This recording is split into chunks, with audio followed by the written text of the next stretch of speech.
What's up, guys? Welcome to the Grappler's Dilemma podcast. It is your host, Aaron, along with my trusted uke, Cody. And today we're going to talk about, as we suggested in the last episode, kind of what our journey was from white belt to purple belt. And we're just going to kind of leave it a little bit open for interpretation based on that. It's going to be kind of fun. And I personally didn't take any notes and really brainstorm on what that was like, but nobody knows your story as well as you do. So I could literally just sit here and make a bunch of stuff up and make it sound cool. And you guys wouldn't know any different. But anyway, well, how was your week? I guess is how we have always started these episodes. I'm coming to realize. Yeah. So how'd your week go? Well, pretty great. As we talked about, I don't know if it'll be last episode because we might release it afterwards, but having some car trouble, which is not great, but and everything with car trouble costs so much money. Yeah, that's like the big thing with that, right? But I can't complain too much. I feel like it showed me there's like so many people, including you, like were there for me when like I needed stuff, and so nobody's hurt, and so it is what it is. Yeah. So. No, I get that. And then, but besides that, my week's been great. I've been celebrating the resurrection of our Lord all week. Of course. Mostly by eating lots of sugar. Yeah, because for those of you that don't know, Cody is part of the Eastern Orthodox Church. You wouldn't technically call that a denomination, huh? Would you? No. Maybe someone who's uninitiated might say that, right? But I normally wouldn't, but it wouldn't bother me. If Gotcha. But what I was going to say is, so his church does a fast. It was 40 days. Is that right? Leading up to Pascha? We're not supposed to boast about it. Okay, but I want to talk about this because I think it's a very fascinating part of the church, because like we have fast periods or times where we suggest people fast, but it's kind of like on them whether they choose to go with that or not. It is for us too. Sure. But like, so I thought that was... you going through the fasting periods for me, I find to be so, I don't even know what the word is, but I guess I aspire to have that kind of devotion when it comes to my own relationship with Christ and like being a part of the church and stuff. So like when you're going 40 days and you're giving up, and was it all animal products, like just meat? Except animals with a spine. Gotcha. Sorry, without a spine. Gotcha. So like shellfish, basically. Yeah, like when I think about how meat, dairy, eggs, fish is all you're not supposed to. Yeah, eat. It's just there's so many times in my life where like that, like food has always been a hard point for me to find discipline with. So when I see that kind of devotion, I find that to be very, very cool and almost and touching in a way, But yeah. Anyway, the hardest part is with training because you do feel. Yeah, I feel myself get weaker as the fast goes on. And there were certainly days where I could feel that even in you and see that it was definitely impacting your ability to perform athletically and that kind of thing. But anyway, so my week was pretty good. This is my first work week back from vacation, and it was like the first vacation in a while because the last 2 times we've gone on trips with the family, it's been like Disneyland or Disney World. And dude, that's not a vacation. That's like we fly in, go to the park immediately, like stand out in the sun in lines all day until 11 o'clock at night, go back to the hotel, rack out, wake up at 6 to get ready to be there at park opening, stay there all day. So by the time you get home, you're like, oh, thank goodness that I finally have gotten home. Awful. I can sleep back in my bed. But this time it was like, we did a lot of time just hanging out at the beach for 5 hours or whatever, and doing a little bit of snorkeling and just hanging out with my family. And we ate at this crawfish restaurant literally like 3 days in a row, which was awesome. But it was really just food and family time and beach time. And it was cool because I got to visit my brothers, and I haven't seen either one of them in like 2 years, which was it was sad to leave, honestly. But to be able to spend time where I was like, hey, dude, we're just down here hanging out as a family. I feel like we were all able to really connect, which I thought was like really nice. Sometimes life gets in the way and you get into a routine where it's like, oh, we're not really taking the time just to sit down and like like converse with one another, play games, and that kind of stuff. So it was a good vacation. But then you come back to work and it's like, man, my vacation wasn't long enough. And I was gone for 9 days, dude. And 9 days still didn't feel like quite enough to, Yeah. but my batteries felt reset. And, you know, it was nice to be back home and sleep in my own bed at the very least. So anyway, today's question of the day, though this is kind of an interesting one. And I kind of cheated. This question of the day is brought to you by Chat GPT, but I thought it was a good one.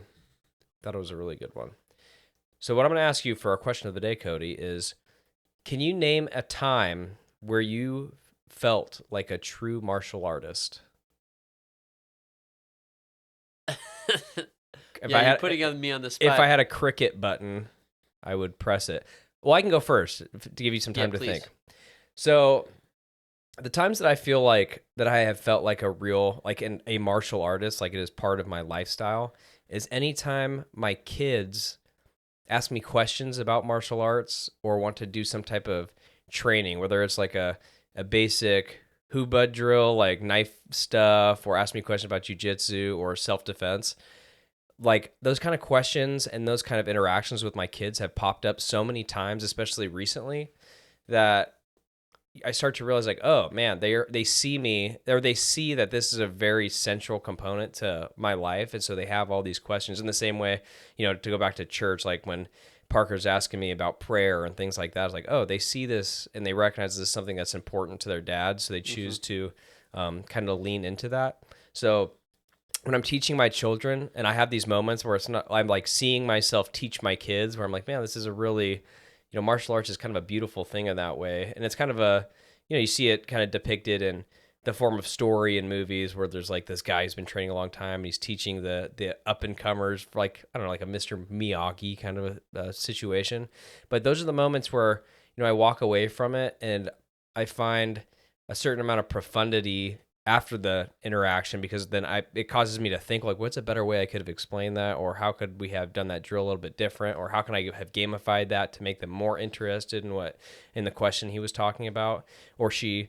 So I think that the times I feel like a true martial artist, the times that my kids are kind of interfacing with that component of my life and trying to ask me questions about my interest in that kind of field, but.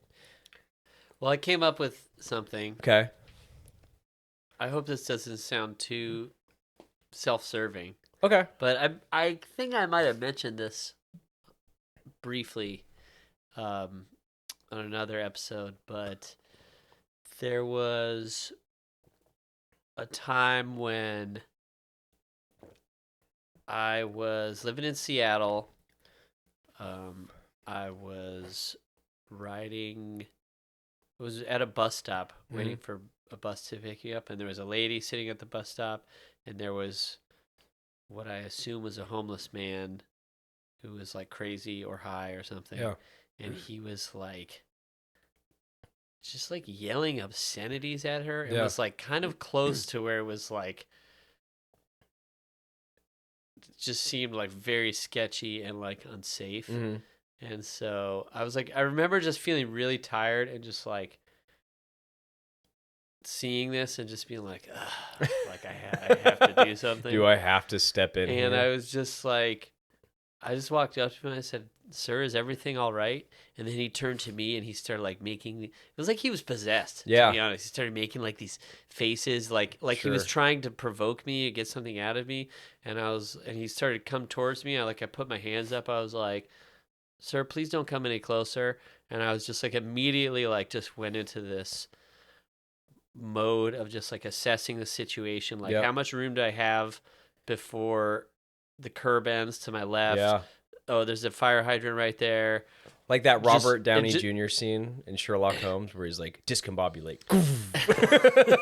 I've never seen it, but oh, never mind. I always think of the Terminator. Okay. Where he's like can like analyze how like tough the person is, or if they have weapons on them. Sure. You know, I was thinking about that too. Is like, could he have a weapon? Probably not, but it's possible. Yep. And you know, and I told the lady to call the police, and you know, the guy just sort of made a scene. Yep. I could kind of tell he wasn't going to do anything. Yeah. But you never know. Sure. But think it's a good moment. Yeah, I mean, just being able to stay relatively calm and alert, but just be prepared. I mean, by that point, I was a blue belt, Okay. and he was not a big guy. I was like, all right, unless he's got a weapon, I'm pretty sure I got this. If we have to go hands Sure. on, but like, please God, like, Yeah, I don't want this to can this happen. guy like not make me have to touch him? Yeah. Yeah, I think that's a good moment. I think that like anytime that do you think that okay, here's a follow up to that. Do you think you would have had the confidence to step in and engage that person like that? Where you see a woman who's potentially in some kind of situation like that. Do you think that you would have had the confidence to step in and deal with it the way you did had you not been training? Oh no, Gotcha. absolutely not. Yeah. Yeah, I think that's a way. Yeah, that's a really good moment to cite. Then I think. Yeah. Okay. Well, anyway, getting into our main topic of the day, I'm gonna pass the first little monologue section of this podcast over to you about. We're gonna be talking about our journey through the belts, and I think that like I said, you can take that question however you want. You Sure. can touch on things that you want to touch on. It can be more technical stuff, more emotional and spiritual stuff. Yeah. It doesn't really, I just feel like it gives us a good platform to be able to riff back and forth. So go ahead, take it away. Well, I've talked a couple times about sort of how I heard about jiu-jitsu, how I was like motivated to start training. Sure.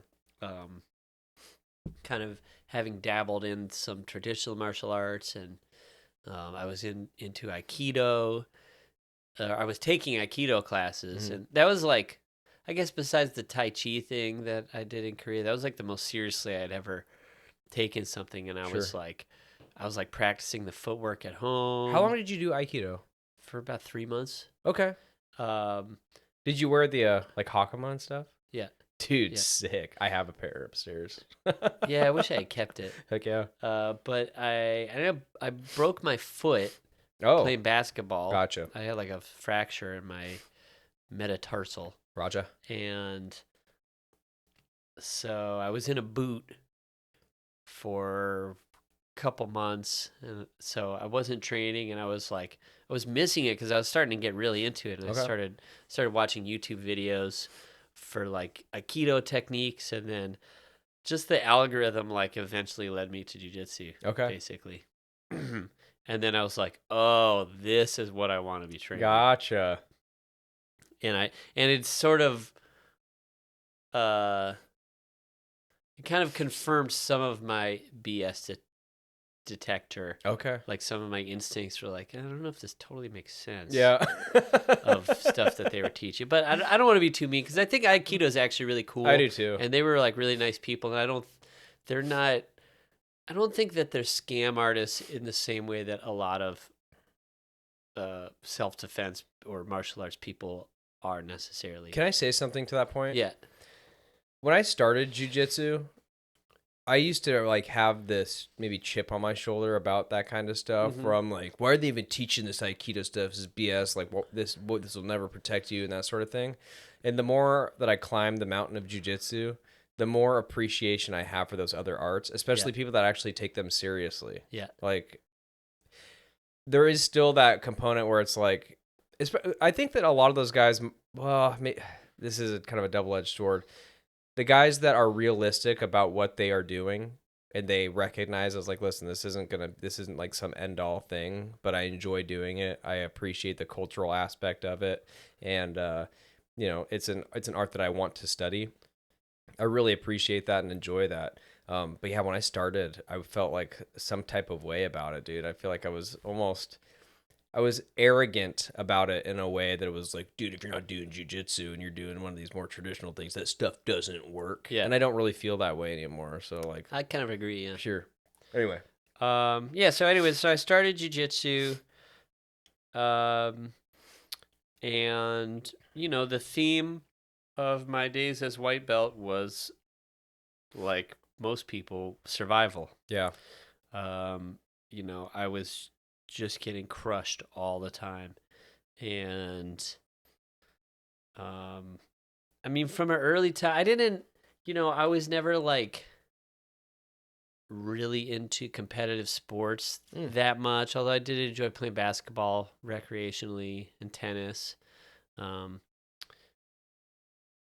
and but I don't know. I don't feel like I had a big ego about it. I kind of expected Okay. that to happen, but then I also sort of expected to get better a lot faster than I Yeah. actually did. Sure. I And think, so yeah, that's that common. that I think once you're a couple months in and you just feel like I've like barely learned anything, and then like I remember there was this guy um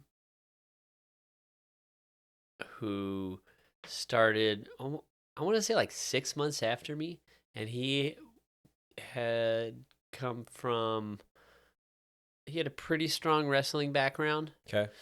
and within like a couple months he had passed. He was like giving me a hard time Gotcha. on the mats, and that was like there was definitely like multiple times that I was just like also just from like feeling really beat up physically, Yep. where I was just like maybe this isn't for me, Mm-hmm. And I would say part of that too. I don't want to knock the school I was at too much, Sure. but there was definitely like a lack of focus, Hmm. and part of that was Like a lack of curriculum? yes, Okay. and part of that was like I might go 3 days a week, and I would have three different black belt professors, Gotcha. and they weren't like on the same page. I think probably a lot of schools have this I problem. would agree. I mean, it's one of the reasons I think you and I are like would like to put together like a beginner class, Yep. because there's so many things that I feel like if I had known, or if somebody had told me, I could have progressed faster. Sure. One is this goes back to another one of our shows. I wish somebody would have encouraged me to do more strength training. Really? Yeah, because I think I almost had like a pride about it. I was like, Okay. well, I'm a smaller guy, but like jiu-jitsu, like, Helio Gracie was like Sure. the best martial artist that ever lived, Yeah. and he was like 110 pounds. Yeah. And it took a while for me to sort of like, for that myth to be Sure. cracked Yep. for me. That's interesting to me. Another thing is, we've been like really starting to embrace like more positional training. Dude, I feel like it's been awesome. Yeah. And it really just like the times when we have a training partner, he's really good at the headquarters passing position. Yeah. And Rusty. yeah, and so I just pulled him aside. It was like I'd already rolled with him, but we were the only people not rolling. I was like, hey, can we just work on that position? We just did a round of starting in that position and him trying to pass and me trying to defend it. Mm-hmm. And it's like in those 5 minutes, like I feel like when I do that, I progress like 20 times faster than just rolling Totally. or just doing classical drills. Yep. So I wish somebody would have told me that also.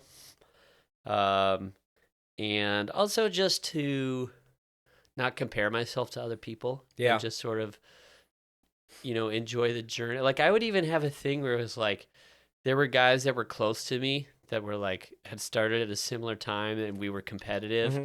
And I would feel like, um,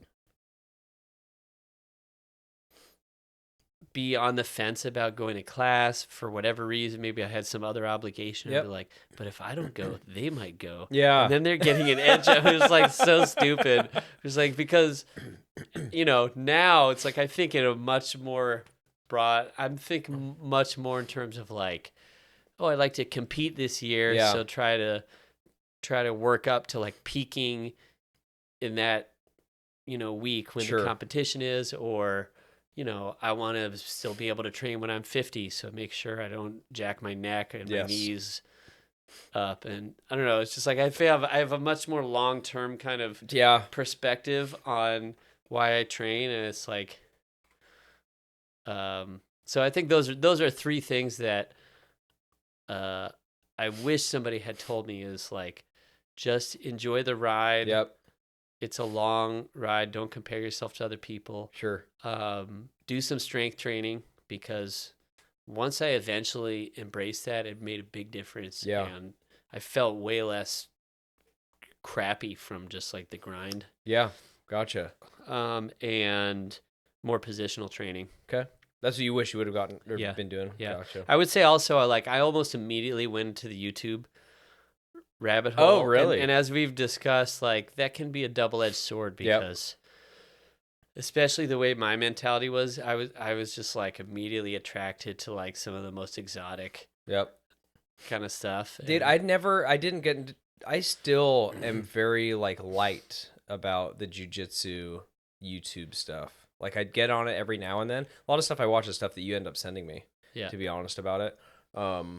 But like, and then a lot of like the instructionals that I do watch or that I do download online are things that are, I mean, they're jiu-jitsu related, but they're a lot more like self-defense stuff. So it's not like, it's not going to help me be able to, defend Rusty's headquarters passing, and that sort of thing. So, Yeah. Well, it's not even like a lot of that.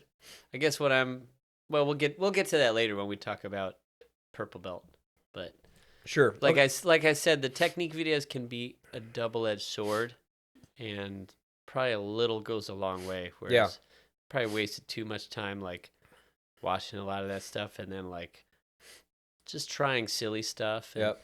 I would say technically too. Like I was kind of talking about this in class today, but I had the white belt tendency to just want to pull everybody into closed guard all the time. Sure.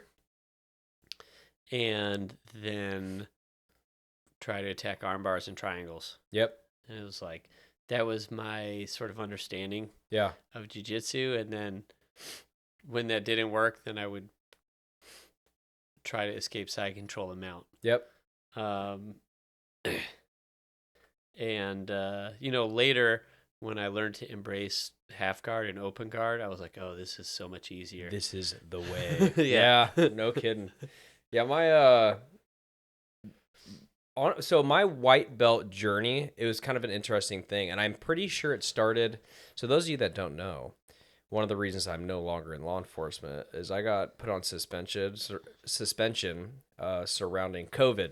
Some things that came up during COVID, like the vaccine, and it's a long story, but I'll say that I was off for 2 years getting paid. My full salary getting paid 2 years, pretty slick. With our tax dollars. Yeah, exactly. That is, if that's not government waste, I don't know what it is. But it's been used on me, and I'm your friend, so it's all good. But I just needed something to do. Kind of. I was like at the police department. I wasn't part of a school. I was just training with the guys at work, like some of the black belts at our work. But then I was like, okay, I guess it's time for me to take the next step. The next logical step was for me to find an academy and not just be training, for 45 minutes twice a week during our workout time or lift. And so what did that training look like? When we were it was at the police department. Yeah. So it would be like this. So we had a workout period, like we'd call it taking a 60. So you would be able to go just work out. Usually I would lift weights and stuff until I got into the jiu-jitsu stuff. But then the jiu-jitsu stuff, it was like, okay, me and my buddy Courtney, hey, let's go up to the penthouse where they had a mat room. Okay. And he's the one who made you puke. And he's the one who made me puke, yeah, like over and over again. And he would laugh, like he'd hold me in side control and see that I was getting sick and like hold me down for just long enough that he knew I'd be able to get off the mats, but he knew I was getting close. Devious. Oh yeah, he's awesome, dude. Like I've said this before, but he was kind of like an older brother of the police department. And so a lot of the stuff would be like he taught me how to do like lasso guard sweeps, and a sweep that I still use. So it'd be like, okay, let's go over this technique. He'd run it kind of like a class, right? Like, okay, this is the sweep that we're gonna go over, and then we do that sweep. It was like getting privates with a black belt, right? Yeah. Like one-on-one privates. So that's not necessarily a typical police department experience. You happen to have an awesome black belt on your there's a few departments like your precinct in your department. Yeah, we call it department, but who was willing to show people moves. Yeah, and honestly, a lot of the jiu-jitsu guys at other departments too would be love for more officers to train, but police officers freaking hate DT, dude, like defensive tactics and grappling. Like, even though it's such an integral part of the job, like That makes me furious. It's crazy. It really is kind of crazy, dude. And I was talking to Courtney, and he was like, eventually you just have to give up on like trying to sell people on the fact that they should be training as police officers. Because like the worst day of your life, you're going to want the skill set to be able to overcome that. But because it's statistically, I'm not going to say totally improbable, but hey, it hasn't happened yet, so whatever. That's kind of the attitude a lot of these people take. Like when you go to defensive tactics training, usually departments do like once or twice a year, like as an in-service thing, and people are dragging their feet, dude. They hate it. They're totally disengaged from it. It's just one of those boxes they know that they need to check to move on. But I mean, that you could do a whole podcast on police training. You know what I mean? So yeah, we'd go up there, and then it'd be like, okay, for the last 20 minutes, we're gonna get 4 like 5 round rolling sessions in. And so then we would go ahead and do that. And what would happen is me, holding my breath and trying to push this person off me, and then making myself throw up because I'm so dog tired from it. But yeah, so it was like it was in my brain, it was probably the way that like you would run like a private one-on-one session, but with the inclusion of getting some rolls in. But yeah, so like after that, it was, I got to a point where it was like, okay, it's time for me to start finding an academy. And So can I ask one more question? Yeah, of course. So you told the story about how you were talking with Courtney, Yep. and you were like overconfident because you're like a big strong guy. Sure. And then he like made you realize how yeah, little you knew on the ground. Yep. Was that for you like,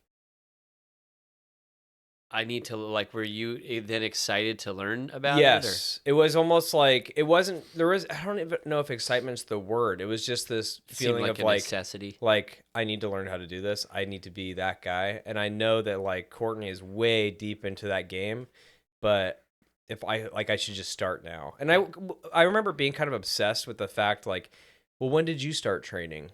And he started training about the same age that I started training. And it doesn't matter, right? It's like you're not trying to be some phenom, but that was always in my head. Like I should have started training earlier. Yeah, like same. I was upset with myself. Like why didn't I just start training earlier? Kind of a deal, or like stuck with it when I was first introduced. So yes, there was definitely that feeling. And once you started training, were you enjoying it? Or yes. Was Big time. Yeah, I became, as I'm about to tell you, like I became completely obsessed. So because I had nothing to do with myself, I was just like, okay, I'm home again. And I started training. Then I was doing like 5 days, twice a day. I would go in for 10 a.m. class, go home, hang out with the family and this stuff. is at the gym we're at now. No, different gym. So Okay. this is Gracie Baja in Tacoma. Okay. And then I would go home, shower up and stuff. And I only had one gi from there, dude. If you look at that gi now, and I still wear it when I go there sometimes, it looks like, I'm surprised they haven't said like you need to get a new one if you're gonna keep on hanging out here. It's disgusting. It's just like this off brown And they color. won't let you train in a No, gi yeah, that's not theirs. it's more of a respect thing for me, right? Where it's like if they have a standard of gi that you're supposed to wear, I'm like, hey, I have one still, so I might as well just wear it when I go in. So I started off at Gracie Baja, and I went in there, and there was like this beautiful Brazilian chick that was working the front desk. That was like one of the first things that I remember. And I was saying like, yeah, do you know, I want to learn jiu-jitsu? And she was kind of like signing me up and talking about it. And she started like stand up grappling with me in the, I guess you could say, lobby area of this gym. I'm like, whoa, this is really weird. And that is really it weird. was really bizarre, but I was like, okay, well, yeah, this is interesting. I guess this is what like jiu-jitsu people are all about. Because that was the other thing. I didn't know anything about jiu-jitsu culture at the time, because all I had been training with was guys from the police department. She didn't try to kiss you though? No. That would have been a more exciting story, or maybe not. But anyway, so I sign up, I get in there, I get my first class, and dude, I got mauled. Yeah. And in my brain, again, it was like, well, I've been training at the police department with Courtney, dude. I should be able to hold my own a little bit. And it's just so ridiculous to even think that way, you know? Yeah. So I got in there, started getting mauled, but I learned how to play off my back a lot. And it's a very traditional gym, which I think was a good thing for me, because like you were saying, they did a lot of like positional drills and positional rounds. As well as like, free rolling. So that was a really cool thing. The instructor there was Josh Calvo, and he was just phenomenal, dude. Super high level grappler. And both of the guys that I trained with at the police department had just spoke so highly of him because like, man, he's crushed us both in competition. So I was like, dang, dude, these are the toughest guys I know. So this instructor must be a killer if he's giving those guys a hard time. Um, so yeah, I was like training 2 days a week, or sorry, 5 days a week, twice a day. And like probably for a year and a half. And so I did progress really fast. But I also remember that my body was having a hard time keeping up. Like it was one of those things that, I was going through kind of an emotional and tumultuous season of life, right? Yeah. Or it's like, okay, am I really giving up this career for my for for my own like morals and ethics, which as you should, right? But it doesn't make it any less stressful the fact that you have this career that's like, okay, I'm about to lose this career over all this. And so I think there was a part of me that was going in there just because I had to do something to get my mind off all this stuff. And as we all know, jiu-jitsu is one of those things because you're so hyper focused on, I can't really think about what's going on in my life right now because I have to focus on this guy who's trying to choke the heck out of me. Yeah. I think that was a really good thing. And I always found that like whenever I was done training, I would get in my car and drive home and know early on, right? You hear those stories about like guys got their blue belt and then they leave or whatever. But I knew from the day one of me starting at Gracie Baja that I was going to be a lifer. Like this was something that I was going to be involved in for the rest of my life. I didn't care what anyone had to say about it because what I mean by that is like if they said, well, yeah, you never know, dude. A hobby, it's just a hobby. You're really into it now. But like I totally knew that I was never going to give this up and it was going to be something that was going to be an integral part of my life. Same. Yeah. And what I'll say before we move on to like blue belt is one thing that I mean, I was making, when I think back to it, I was making all the same mistakes as any other white belt, dude. It was like holding my breath, trying to muscle out of stuff, like taking terrible grips on something and trying to force things out of there and just nothing would work. But at the same time, I do think I progressed pretty quickly because of how much I was training. It was definitely, it felt like kind of a running start. But then I'll say this. So once it was time for me, so then I started like kind of like switching career paths and stuff, and then my financial situation started changing. It's like, okay, I can't be crossing the Tacoma Bridge twice a day, 5 days a week, and it ends up being okay. I'm doubling my tuition payment more or less just because of like this bridge toll. So I ended up doing one drop in at Gig Harbor MMA, which is the school that we train at now, and I got mauled by everybody, like white belts, everybody, and not just mauled. It wasn't even like my cardio and my athleticism got pushed to a point where I'm like, dude, I don't know if I could even be here. Like, I don't know if I should be hanging out at this gym. That's what it felt like, which is so funny. But because now I'm training there full time, it's just a huge blessing. But I remember having that thought of like, dude, okay, maybe this isn't the gym. Maybe I'll go find a different gym that's over on this side of the bridge. But yeah, white belt was a really interesting time because I feel like it was exactly what I needed You in my did life. drop in as a white belt? As a white belt. Oh. In a Gracie Bahagi.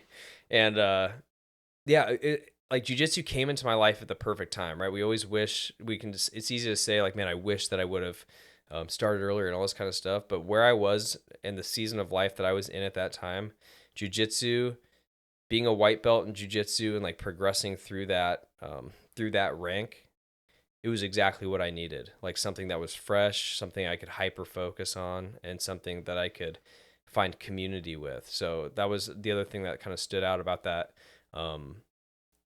phase in my journey was like meeting all these people and being like, oh, there's like a community here, and we're all like chit chatting, and we're you start to find other Christians in the academy and being able to chit chat about your faith and like what church you go to and this kind of stuff. And yeah, I think back on my time as a white belt incredibly fondly. And yeah, it's really, I feel really thankful, especially like sitting here and even talking about this. I'm just very thankful that I had that experience and found the schools I did and made the connections I did that led me here to this point. So yeah, it's an interesting thing about jiu-jitsu is the path I think for everybody it has lots of ups and downs. Yeah.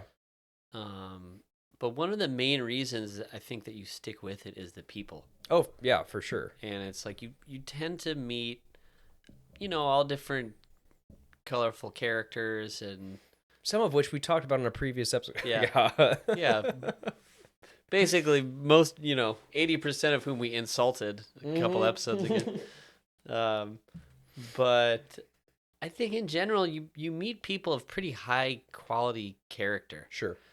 And I think that's important because otherwise, like, if even though it's the coolest thing ever, if like most of the people were jerks, Yeah.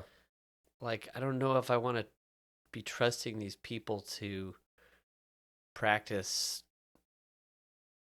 like Violence really with? dangerous moves Yeah, on totally. all the time, so yeah, so I remember well, as I'm sure you do, the day I got my blue belt. Oh, yeah. It came as a surprise because I think I only had 2 stripes on my white belt, Yep. or maybe 3. Okay. So when he called my name, I thought, "Oh, cool, I'm due for another stripe." Yep. And when he pulled out the blue belt, I remember I like covered my mouth with both my hands, and I was like speechless. I was Oh, like, dang. That's beautiful. I was about a year and a half in. Took me about 18 months to get my blue belt, Yep. which I think is normal. Okay. And yeah, I mean, I remember by then, yeah, I didn't expect it yet, but I definitely felt like I was kind of close. Okay. No, it was more than a year. It was probably more like 20 months. Yeah. Yeah, because I started in the fall, and then it was like 2 years later in the summer. Okay. So almost 2 years. Yeah. And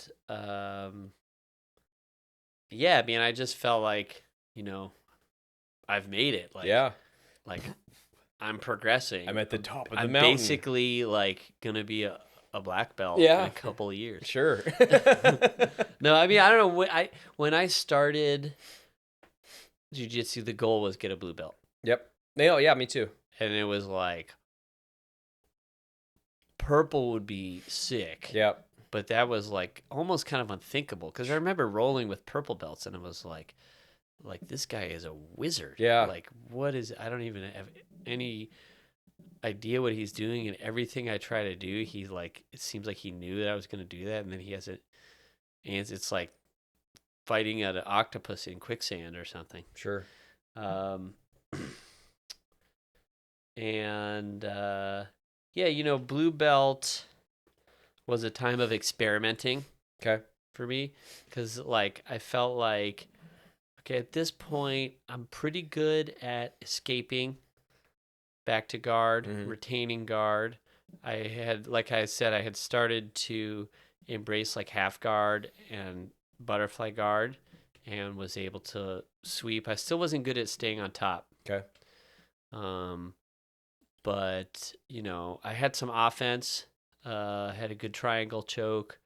I liked the omoplata a lot, actually. The move I taught tonight, the arm drag to the back. Yeah. I had so You definitely started developing that at blue belt? Yeah. Okay. So definitely, like, I can see things that are part of my game now. Yep. Like in early blue belt, but also I remember just like experimenting with all different kind of stuff. And Yeah. that's sort of the fun of it, because it's like you start to kind of understand how things work. You understand like tension and off balancing, Yep. and it doesn't seem quite as mystical. And yeah, just would try lots of different stuff. Yep. And kind of see what I liked. Wow, I love that. Yeah, I remember blue belt just being fun, and I had, there's still ups and downs, but I think I had more of a sense of like myself and like my jiu-jitsu journey. Oh. And not obsessing about like being better than other people. I mean, the main thing is like when people walk in the door, I felt like I could handle myself against them. And that's what a blue belt's supposed to be. Yep. and that was very satisfying for me. Yeah, it's You awesome. know, considering like it was not easy for me, the first year. Yeah, yeah. Dude, when I got blue belt, right, in that podcast we talked about like stereotypes, I think that's when I entered my wishes he was Asian freaking section of my life. Well, Okay, so I'm gonna tell the story about how I got my blue belt. It's actually kind of funny, and I feel, um, I don't think the instructor would ever listen to this podcast, and I don't mean any kind of to shade or anything like that. But so when I left Gracie Baja, I went to Gig Harbor, and straight up I was like, might be a little bit too much for me. So I went up to another academy around here that was called Mat Work MMA with a guy named Tony Alexander, who was my first jiu-jitsu coach when I was like 18. Like I trained with him for a little bit and then ended up leaving, life gets in the way kind of a thing. The bug just didn't get me. And so I was there. So I was like, hey, I was just wondering, I'm kind of in a weird situation right now. And he straight up was like, dude, just come here and train for free. And I was like, what? He's like, yeah, just like, I don't care. And so I showed up, and he's always run like a really small program. So it was like me and two other people. And that's what it was like when I was 18, dude. His academy was just always had a small number of students. And so I was training there for about 6 months. And one day we line up, and this was like 6 months after training there. I'd been with Gracie Baja for just over a year, and then 6 months at Mat Work, and he's like whips blue belts out. Well, he whips a blue belt out for, I can't even remember his name, to be honest with you. I want to say it was Drew, and I'm like, yeah, I think that kid's kind of a killer. Like he deserves his blue belt. And then he took out another one and gave it to me, and I was like you were saying, dude, I was just totally floored, and like apparently the expression on my face was so intense that like some of the parents of the kids were like pulled me aside afterward and like talking about, you were shocked that you got that. I was like, dude, I had no expectation this was coming. And he pretty much said like, listen, you were a student of mine when you were 18, like you've progressed in this way. There's no way you can keep on walking around wearing a white belt. Like they gave me the blue belt. I was like, okay. It felt kind of like I didn't know how to feel about it because I didn't really feel like a blue belt yet. Yeah. And I don't think it took me a long time to really be able to feel like I could carry that belt. I think it probably took me a year of having the belt before I really felt like I was deserving of it. Anyway, so after that, the academy was just a little bit small, right? So it was like, man, I'm not getting in the rounds that I want to, and with the variety of skill levels and people.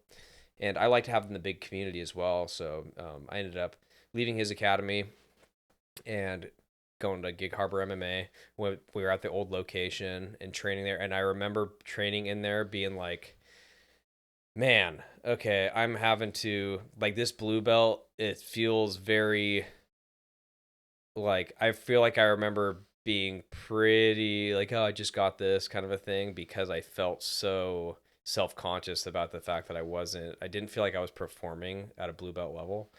But with that said, I kind of took that feeling as a motivator. We're like, okay, what are the things that I can do to like make myself better? And again, I got really into it's more like sport specific training, like strength and conditioning training. I was like, okay, there's one thing I can control. I can do this, and maybe I'll be a little bit more dominant on the mats. And then honestly, there was just so many guys at that academy that just gave wisdom to me that I felt like I progressed so fast in that academy, more so than Gracie Baja, more so than Mat Work. It was just like the community of guys there and how willing they were to just be like, hey, dude, you're doing this, just like try this.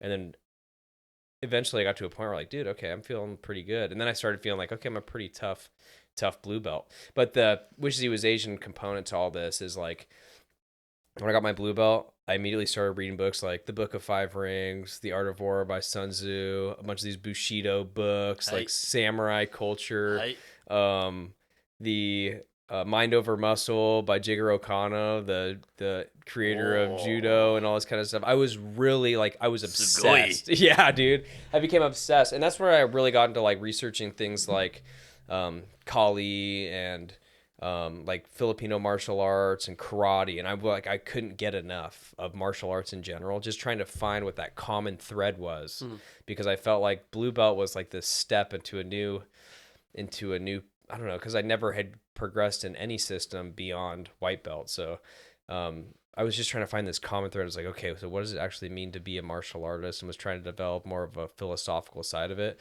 I've realized that like the way that we're thinking about and talking about our belts is like there's the technical aspect of it, but a lot of the ways that I reflect on my earlier years in jiu-jitsu is a very like I don't know, like a spiritual. There was a spiritual aspect. Like I was searching for something and I couldn't quite figure out what it was. There was something about jiu-jitsu that was really filling my cup and, you know, making my heart feel full. And I was trying to lean into that and figure out what that was. Hence like all the books and trying to figure out, okay, well, what did Musashi say that a warrior is supposed to be? Okay, well, what does that mean in like contemporary times? Like I was thinking about that kind of stuff constantly. So, but yeah, that was more or less my blue belt journey. And then by the end of it, I started feeling like pretty tough blue belt. So, well, I had a couple more things to say about blue belt. oh, go ahead. Well, I feel like my blue belt was like 3 phases. Okay. And I kind of just talked about the first phase. Yeah. So then the world shuts down Yep. from COVID. And I had mentioned this before, but I didn't train for a while. I had a grappling dummy that I was practicing moves on. Yeah, the wet one. Wasn't wet. And then I started meeting up with my buddy in the park, and I feel like I progressed actually a lot during that time. Really? Because we were like very focused on like learning the stuff that we wanted to learn. Sure. So it was fun. Yeah, it was fun, but it was also just like mat time with a training partner who was like better than me, but I could kind of hang with. Okay. Does he train still? I don't know. I gotta look him up. Yeah, you should. I gotta look him up because I know he went through some stuff. And then he was like, I think he took a break and was like riding his motorcycle across the country. Okay. But he's a lifer though. Like you know, he's like us. But he was just sort of like down for whatever. Yeah. So I would be like, I was watching a lot of Teach Me Grappling with Coach Brian at the time. So I was like, hey, check out this video on the switch. Yep. Let's drill this a bunch of times, or like, check out this cool idea on like the arm bar, and then we would practice. And he loved it. He was like, oh, this is cool stuff, man. And like, I don't know. I mean, I was at the time in my jiu-jitsu career where like I knew enough to sort of like know what was legit that I was seeing like on the internet that and you know, just being able to put like a couple hours a week. Really, it's the training partner, but it was also just like not having to waste time like drill whatever move that wasn't necessarily what I wanted to do at the time. It was like in areas that I would have trouble with too. Okay. And then I came to Gig Harbor. Yep. And then I felt I really had to grow into my blue belt. Yeah. Because that's how I felt. Maybe you felt the same, but for whatever reason, just like the competitiveness in our gym, I think is pretty high. Dude, I'm telling you, when I went there for the first time, there was a reason that I didn't just go there immediately. I was like, dude, this might be too intense for me. I felt like I couldn't hang. Yeah.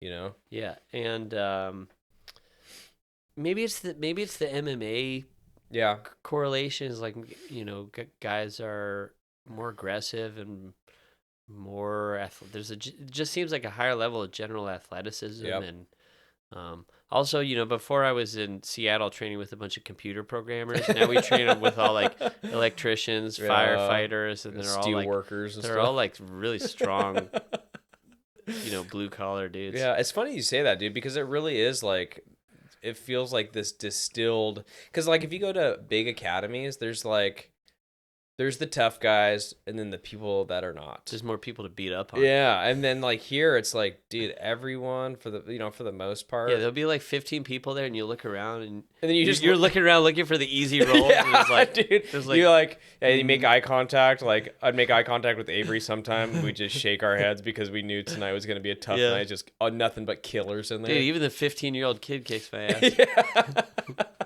ass. And then around the same time, actually, was I was rooming with my buddy Matt, and he was going through some things in his personal life. I mean, sort of COVID was like a weird time for everybody, but so he had also moved out of the city, and he was trying to get back into training. Okay. And he hadn't trained for like a long time, but he had fought a couple MMA fights. He had done like combatives in the military. And, how did you guys meet?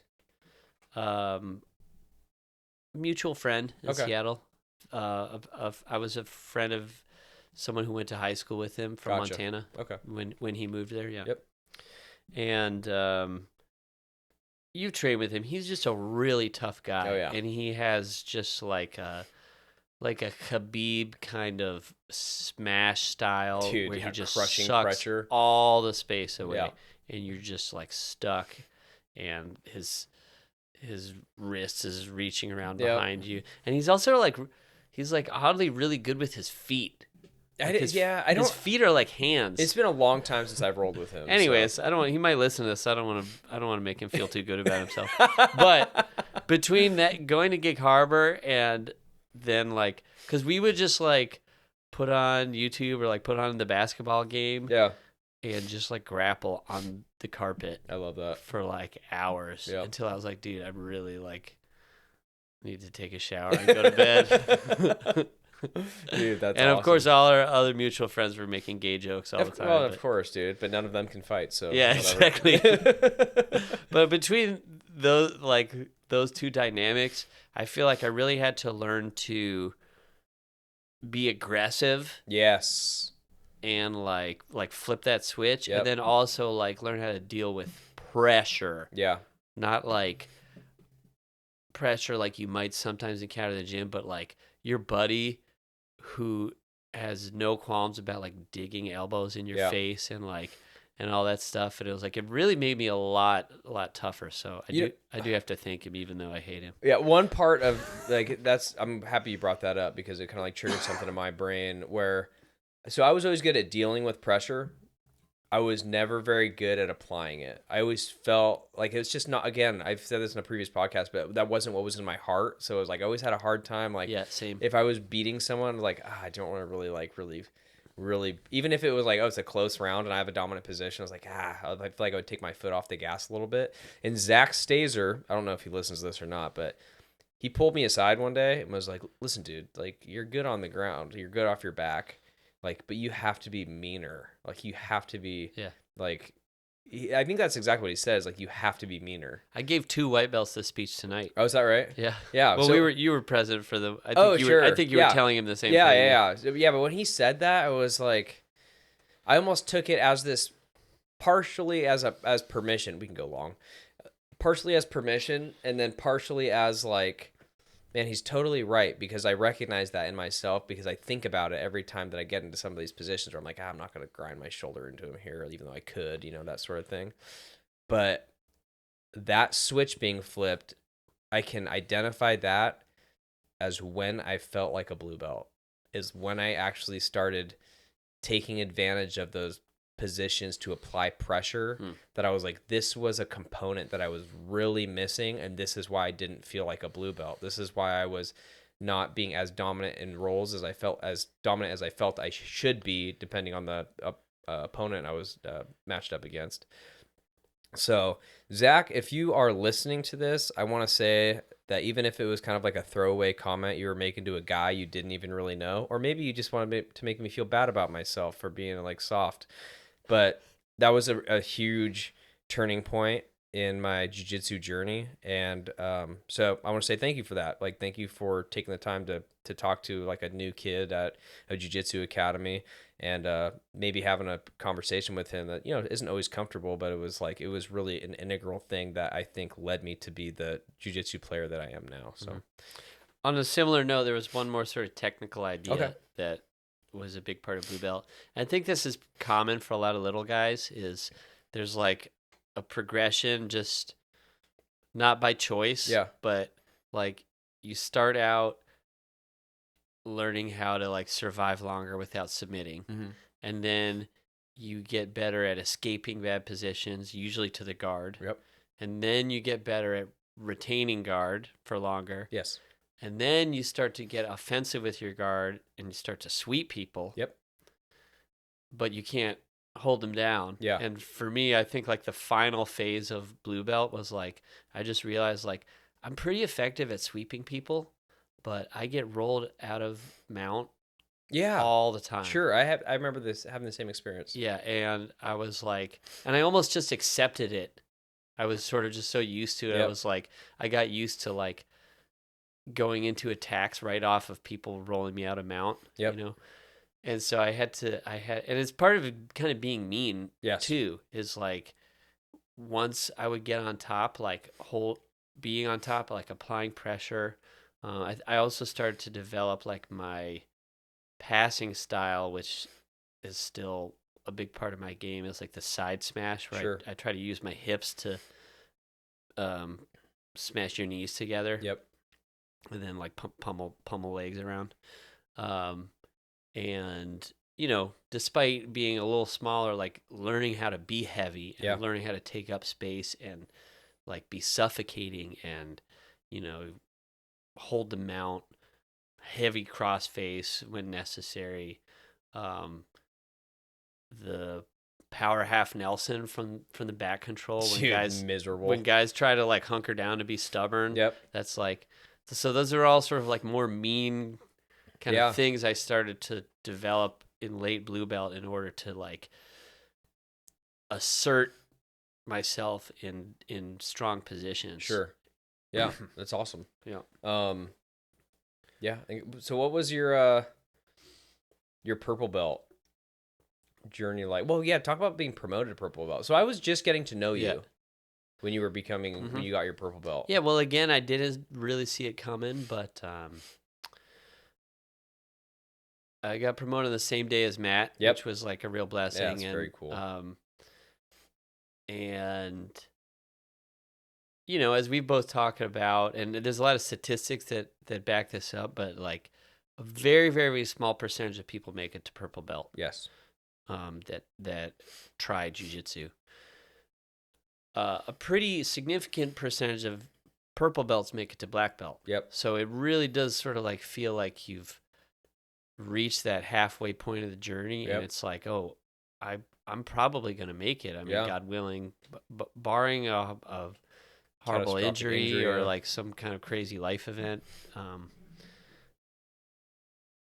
But yeah, I mean, I didn't expect to be promoted. Chris kind of tricked me. He said, "Hey, make sure you're at the gym Monday. I'm gonna promote Matt." Yeah. And I was like, "Oh, yeah. I'm in on the secret." It's like, no, you're not. And like, I remember I was like, oh, like again, a super surprise. And then I looked at Chris. I was like, you mother. Oh, that's awesome. Yeah, I mean, I remember that more than any moment was like a time when I just like looked back on my journey and I was like, dang, I've come pretty far. Yeah. Like, I'm not the toughest guy in the world, but compared to who I was, like I was a little puny weakling. Yeah, and I could beat my old self's ass. Yeah. And also, like I said, I remember like training with a purple belt and being like, dude, if I could obtain this guy's like magical power. We actually ran into him. He's a black belt now at at Proving Grounds when I was competing. Yeah. Great guy. He helped me a lot, especially white belt, blue belt. Yep. And he had a great butterfly guard, and I picked up a lot of stuff from him. And he was the one who encouraged me to watch a lot of Marcelo Garcia. Vong Lee, if you're listening. Vong Lee. That's a good name. But yeah, it was sort of a trip to, it was like, well, am I at that level now? Yeah. Yeah. Like, I guess so. Yeah, that's weird. I don't feel like I am. Sure. But then it's like, well, no, I don't know. If like somebody like me came in the gym and it was like their first week, I'm pretty sure I could kill them. Not even, but like he didn't even kill me. It was just like he was toying with me. Gotcha. You know? So that was just sort of the experience of being promoted.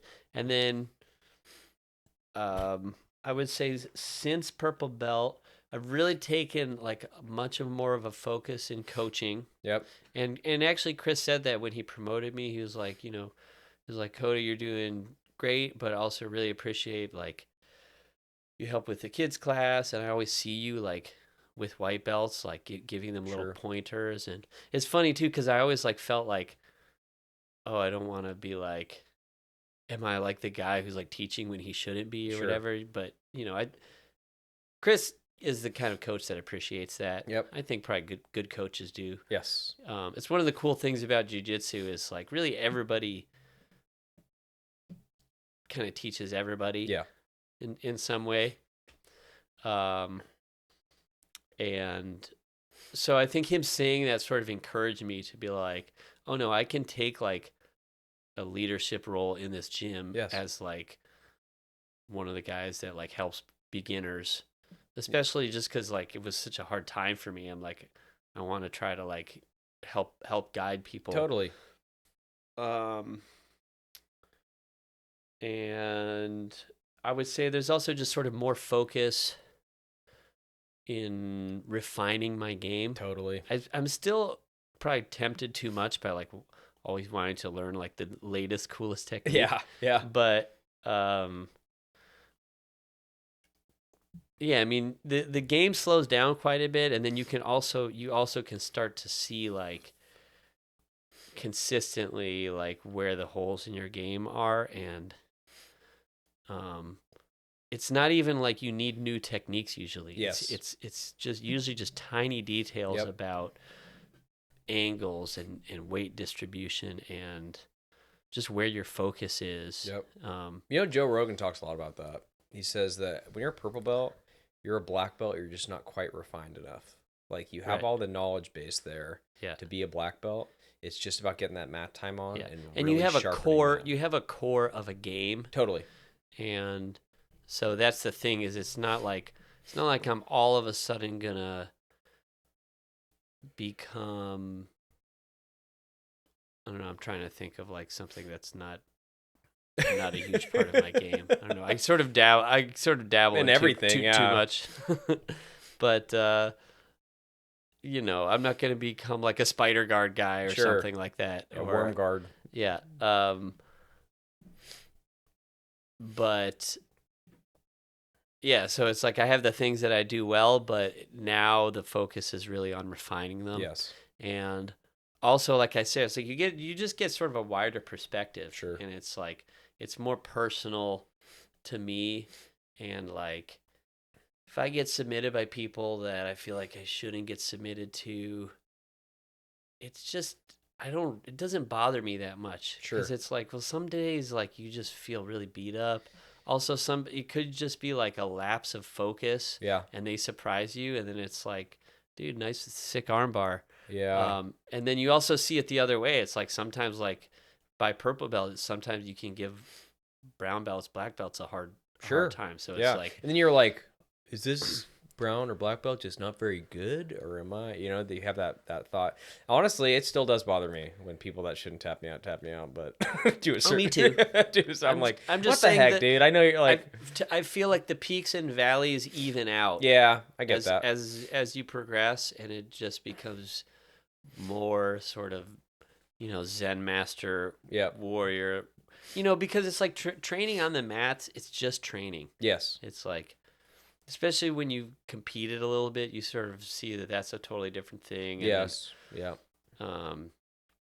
Also, like when you're feeling really good, and then you decide like you're going to war on the mat, that's like another level. Yes. It's like that a lot of these guys don't even know about. Yeah. It's like, bro, you don't even know when I flip it on. Yeah. Because you're in like war mode like some of these white belts or even blue belts, they're in like war mode all the time. Sure. And it's like we're the old grizzled. You have no idea what I can do. Yeah. Kung Fu master on top of the mountain who's like, when he brings out his flying crane technique. Yeah, dude. Whoa, I didn't even know. Totally lost. The ancient crane technique? Yeah. So leading up to my purple belt, this is kind of maybe embarrassing to admit. I don't even know how this is going to sound, but I felt like I knew it was coming up. I was at a point as a blue belt that I'm like, every day I would come in. Like, I remember one day I came in and was telling Sam, my wife, I was like, yo, I just saw in the back room at the gym that Coach Chris had ordered some purple belts, and one of them's an A2, so maybe it's mine. Like, just like cracking jokes like that. And then it became one of those things where every day I'd come home unpromoted. Sam would be like, "So did you get promoted?" Like, no. It's like But when you go fishing and people are like, "Did you catch anything?" yeah, it's like, Shut up. yeah, I don't want to talk about it. But so leading up to that, like I think 3 months before my promotion, maybe 2 months, I had a competition at the Revolution, and it was probably my best performance in competition. Like my in the gi division, I had two really clean subs. I subbed one guy with a bow and arrow choke, and I subbed another guy with an arm bar from guard. And I remember on both of those thinking like, dang, my jiu-jitsu's gotten like pretty freaking good. It was like the first time that I gave myself the permission to like appreciate the fact that I had progressed so much, because it was like the guys were clearly skilled, but it was like I felt like I earned the win. Like I felt like, okay, I was never in danger, and I finished both of them. And then I ended up getting silver in that division. I got caught in a triangle, and the triangle happened so fast that it was one of those things like, okay, I don't really feel like my jiu-jitsu was tested. I just had, like you were saying earlier, like this momentary lapse in judgment, and I got caught. I didn't feel like I lost necessarily, even though I clearly did, because I got silver medal instead of gold. But I remember I saw it coming. yeah. In fact, I'm pretty sure I yelled Yeah, out. I remember you yelling, dude. Triangle. But one thing I'll do with triangle, this is kind of an aside, but is like if I know that it's coming, it's like, okay, I know what movement is coming, so I'm going to use that to pass, because I know exactly what they're about to do with their body, and I just got caught. Like it was like Yeah. I wasn't able to set up the way I wanted to. Playing a dangerous game. Yeah, I was playing a dangerous game. So I walked away from that being like, shoot, dude, maybe I don't deserve a purple belt because I didn't win gold on that. Like, that sucks. And then I did no gi, and it was the same thing. I took second place. I finished my first opponent, and then I lost by 2 points against I guess the other guy that I went with. And I remember being in the car ride home, I was like, shoot, man, maybe I don't deserve a purple belt, but I know I've got to be pretty close, because I've never felt quite that slick with my jiu-jitsu. A lot of the stuff I was pulling off, I felt pretty good about. And, that was 2 months before, but coach is kind of interesting, man. He like promoted me on a day that I was like, I wasn't even thinking about it. So I'm like standing in line, and I was tying my belt. Like I'm sitting up against the wall, like he's giving his spiel at the end of class, like, hey, everyone did a good job today. And, there's something that I need to do. And there's a video of it where he's like, there's something I need to do. And I'm clearly looking down, tying my belt. He's like, pulls this purple belt out, and he's like looking over at me, and I'm totally not paying attention. And he goes, Aaron. And I look up, and I'm like, holy crap. And the feeling, like I felt totally emotional. I'm kind of like, I don't like, guys might not know this about me, but I can be a pretty emotional guy. Like I'm one of those guys that'll flip through reels of like soldiers coming home and stuff, and just like cry in my work van by myself, that kind of stuff. I'm kind of like my dad in that way, where I'm just like, I'm a softie when it comes to stuff. And so when he pulled that out, it was super meaningful, not just because I was being promoted to purple belt, but I hope Chris does listen to this, because he created an environment and a culture at the gym of people that and I mean this genuinely. I don't mean this in a throwaway way. Like people that I truly love and care about. Mm-hmm. And so to become one of Chris Stone's purple belts was really meaningful for me. And I remember when he was tying the belts around my waist, I was like having this thing like, hey, dude, there's no, like, you don't need to cry over a purple belt. Like, there's all these people here. It's like, you don't need to do that. And I'm like trying to talk myself through this in my head. And I stayed pretty stoic in the video, so that's a good thing. But he put the belt on my waist, and I felt like, man, it was the first time, because I'm also someone who's very like self-critical. But it was the first time that I felt like this sense of pride, where I'm like, man, this is, I've accomplished quite a bit through my life, right? Like the police department, I was like the youngest person to get hired at the police department I was hired at. when I graduated college, when all these kind of things, even I never really ever took moments like that and stood back and were like, man, this is really cool. I should really take this in. But getting my purple belt was one of those moments for me. So that was really meaningful because I was able to really be like, no, you can like enjoy this moment for a second because you've put in a lot of work. It's been a lot of years that led you here. And this is a really cool thing. And, now when like the more technical aspect of as far as my game and stuff is concerned, like jiu-jitsu, I no longer think of in like moves. Like before in white and blue belt, it was like, okay, I just need to collect moves. I need to know, okay, I'm in this position. I need to know all these moves from here. I need to know all these moves from here. And then I started, even when I roll now, it's not like I'm thinking, okay, move, move, move, move. I'm just thinking of these concepts of like, okay, I need to, um, I need to like break his base here. I need to secure a grip here. Okay, the reason I'm not able to pass is because I don't have his shoulders secured. So how can I accomplish that? Okay, his leg is the problem. So how can I bypass the leg in order to move on to the position that I want to move on to?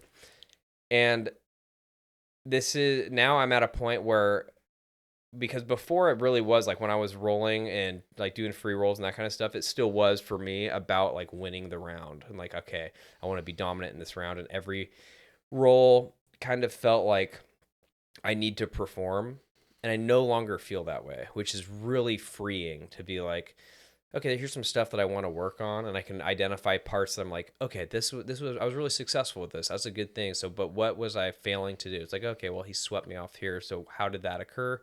I'm able to look at my game and look at my roles and be really analytical about the way that I approach trying to deconstruct it in a way that I can kind of overcome some of those shortcomings. That's And awesome, and that takes a lot of discipline. yeah, I think so. I think, and I mean that's the way that everybody should be approaching it. I think. Yeah, and I think that like I really it has like purple belt, so it's like solidified this idea that jujitsu is like it's an integral part of my life, right? Like I'm here sitting here recording a podcast about jujitsu. Like who would have thought that I'd be doing that when I was, 5 years ago when I was a white belt or whatever. So when I think about like how much jujitsu has given me, and it just makes me want to kind of like give back. So like you were saying, like giving time to white belts, like, hey man, this is some little things that I would change, and like try to be encouraging. Hey, I know it's tough now, but if you keep on coming back, I know you're going to be really good. So like just keep on working on these few finer points and that sort of thing.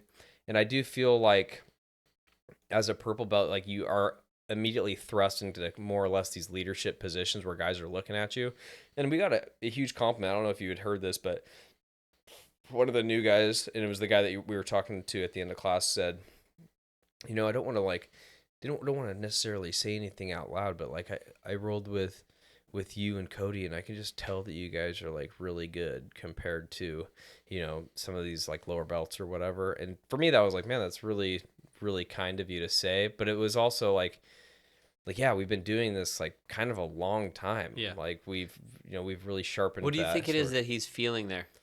Because I have a theory about it. I think that it's control. Yeah. I don't think that it's because we like when I've rolled with him, again, like you're talking, right, that switch isn't flipped where I'm like death match. It's like, okay, I know how to move through these positions. I'm not in any kind of panic. I remember I was on top of him towards the end of the class, and I remember hearing his breathing, like, okay, like slow your breathing down. Like I just took a pause, like, hey, just slow your breathing down. It's like, yes, this is not a good position for you to be in, but like You you're need not to save your energy. yeah, like just breathe through this. So like those kind of moments, I think that they are feeling this. It's so weird, right? Because jiu-jitsu is so proprioceptive, but like they're feeling this. It's like a lack of panic. It's almost like the lack of intensity. It shows a really deep understanding because you don't have to lean into that intensity in order to be successful on the mats. I agree. I was gonna say exactly. It's like there's like a calmness, a lack of panic, which demonstrates control. Yep. And for me, when I roll with more beginner grapplers, it's funny. I'll sort of like go through. Sometimes I just like will not be thinking that hard, and I realize I'm just like going through my A game. Yeah. And then I'm like, there's no point to this because it's like they don't know how to stop my A game. So then I have to like shift. But it's like I have tried to find creative ways to do this because I remember being a white belt and like feeling people do this and they would just sort of play possum. Sure. And just sort of like let you pass. And then it's like, I feel like that doesn't teach you that much either. Yep. So it's like, so trying to like find the right stuff to give them. Yeah. Oh yeah. Because you want them to be able to get like reps in against someone who's actually doing. Yeah. Yeah. But like, I feel like there's a way to like teach them. I mean, it's very sort of ecological, I guess, but Yes. like, there's like a way to teach them in the role without even having to say anything. Sure. Where it's like just with your movement, you can show them the mistakes they're making without making it so intense or complicated that they get where they can start to see it and adjust in the moment. Yep. And one final point, and then I'll let you take away and give your topic of the next episode. But there was like a couple moments today, like I was on top of one of our newer guys, strong athletic guy. I was on mount and he hugged me, right? Like gripped on me, like pulled me into him. I'm like, okay. And so I just like grapevined his legs and drove all of my hip pressure right into his diaphragm. And he goes, ah, ah. Like, it was kind of hilarious. But he let go of the grip and then immediately went to frames. And like, so he did that. I was like, yeah, it's like, don't hug me because you're pulling all of my weight into you. And it doesn't take me to add much more weight for you to be completely miserable. Yeah. So like little things like that, or hey, their heads or their arms move it over their heads. So like you give it a little bit of a push to like, hey dude, like, what are you doing here? Kind of a thing, just so they're thinking about it. But yeah, I would agree with you completely. Okay. Before we wrap up, I have a sort of a concluding question. I would love to hear it. Real briefly, what do you think you need to do to get a brown belt? What do I think I need to do to be a brown belt? I think that I need to kind of follow your lead in being even more focused on things like positional work. So like when you were talking about taking the time with Rusty to be like, hey dude, I was having a hard time shutting down your headquarters passing. Can we like just start from that position? I kind of play with a few things. Or like at the end of class and you're like, hey, I've learned this cool thing off of a leg weave. Like let's play around with this for a second. I need to be more engaged with that kind of training versus because I'm I freaking love rolling. I like hard rounds. I like going to war. Like I really enjoy that stuff. But if I'm going to, I recognize that the way for me to progress faster is going to be focusing more on being super critical and analyzing specific positions and issues or places where I'm having trouble. So I also need to be a little bit better about taking like my jiu-jitsu journal and after rolls and being like, okay, these are things I really need to focus on and figure out how to like really mitigate some of these problems. How about you? I mean, I sympathize because like I think again it's sort of that like short term thinking versus long term, but it's like, there was a bunch of guys I didn't roll with tonight, and I was like in the car, I was like, oh man, sure, because it was like, but I mean I pretty much have an idea probably of how that roll would go. It's like I don't know if I'm gonna learn that much from it. It's just fun. Yes, and then especially if it's like if you have an advantage over them and you can crush them, then that's also satisfying. Sure. And I guess you need a little bit of that. Yeah. But then it's like, if you're just in there to just like pick on white and blue belts and not get better, then what are we even doing? Yeah.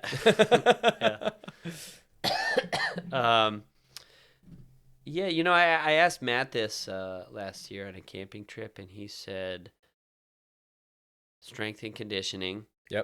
And wrestling. Gotcha. And I basically agree. Yeah. I think my guard game is pretty good. I think having stronger legs would take it to the next level.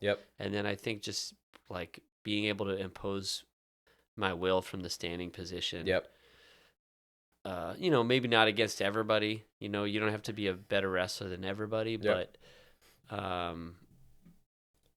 and I feel like I've made a lot of progress. Like I feel like I'm close. Yeah. I'm getting closer, but it's like there's still just the stand-up game has always been confusing to me. Sure. It's always been my weak point. Yeah. And so I think if I really dedicate more time to that, and one third thing I would say is I need to train more in the gi. Oh yeah. Yeah. Yeah. It's funny because like when I first got my purple belt, my first thing was doing a real reflection of being like, hey, dude, what is a purple belt? So what should I be honing in on? Like what should, for me to feel like I deserve this belt, what skills do I need to have? And wrestling was like number one on my list. So I've been starting all my rolling from like stand-up position and really trying to study that as best I can and coming up with my own idea of what my A game is and that kind of stuff. And I'm having success just because of the focus. I wish I would have started focusing on it sooner, but yeah, I would totally agree with that. Well, next episode, Yep. I would like to weigh in on an age-old debate within the jiu-jitsu world. Not even a debate, but just an analysis on training in the gi versus no gi. Okay, right on, dude. It's kind of crazy that we're on this is going to be episode 12, 13 or 14. Yeah, it's probably going to be 13 or 14 depending on when I choose to release the one we recorded earlier this week. But yeah. Anyway, guys, hopefully you guys enjoyed that one. I know that was kind of like a personal episode. It was, there wasn't a lot. Also, it was long. Yeah, and it was long. Yeah, but it was like it was one of those episodes that I think, if anything, it just gave you an insight into what our journey has been like, and maybe get to know us a little bit more as martial artists. But well, if you made it this far, thanks for listening to us talk about ourselves for an hour and a half. Yeah, well, Matt Nelson has a long commute time usually, so he probably burned through it. But what's up, Matt? Shout outs. Yeah, but very few. Yeah, Matt Nelson's one of my hardest freaking roles in the academy, dude. Like, sometimes I don't even want to make eye contact with him. But anyway, guys, if you guys want to voice any comments or questions or suggestions on like show topic ideas, we have an Instagram that's going to be at the Grappler's Dilemma. And we're rapidly running out of things to talk about. So but you know what, dude? ChatGPT is our friend. Right? AI is our friend. So yeah, if you guys have any comments, we would love to be able to engage with you guys on there. The few of you guys are constantly sending me like some funny stuff, so I really appreciate that. We also have an email. It's at the Grapplers, not at. It is the Grappler's Dilemma podcast at gmail.com. And then we have a couple YouTube channels. One of them is a video version of the podcast, and that's going to be at the Grappler's Dilemma on YouTube. And then we have Dilemma Combatives, which is where we're posting things like instructional videos and breakdowns. And coming up here, I'm going to be doing I'm not going to call it a review, but maybe an analysis of my time doing the Knife Control Concepts 1 with Aaron Giannetti and Eli Knight. So that'll be fun. Keep an eye out for that. And thank you guys for listening.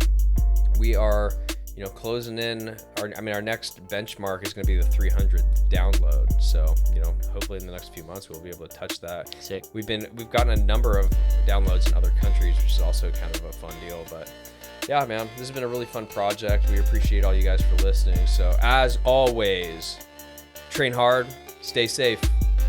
Oh.